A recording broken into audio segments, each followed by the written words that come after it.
Okey, hari ni saya dah bawa pagar yang kita buat ni. Bukan yang kita buat, kita baiki tu. Kita letak ke ke campsite. Okey. Pagar ni dah, tiang pagar pun dah siap dah. Ni tiang pagar saya ni. Dah siap dah tiang tu. Sampai ke hujung ha. Oh. Sangat melegakan hati ya bila tiang pagar siap ni. Kita tinggal dulu gini. Jadi mati sikit swimming tu. Okey, lepas ni kita akan letak pagar tu. Okey, bawa pagar tu sampai dekat ni sikit lah. Saya dah buat turun tadi. Tu pagar ni. Nampak tu pagar lurus. Cukup menyenangkan hati ya. Dan nampak keadaan pagar.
Tak siap lagi lah.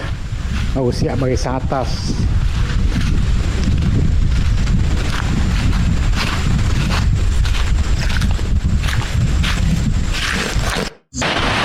Step pertama kita pasang pagar.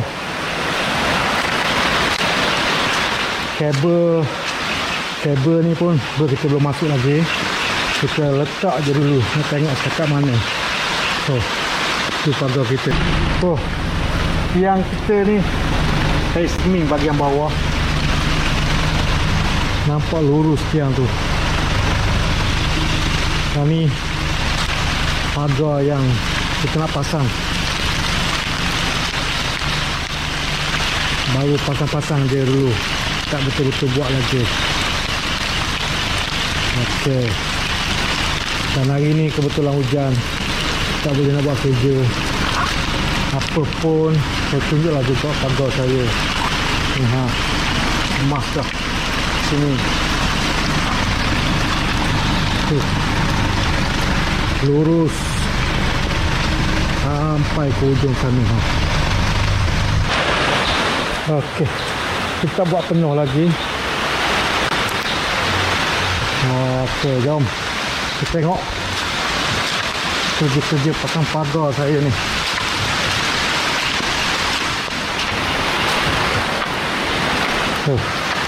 Ni tangki najis. Dan ini saya punya tong.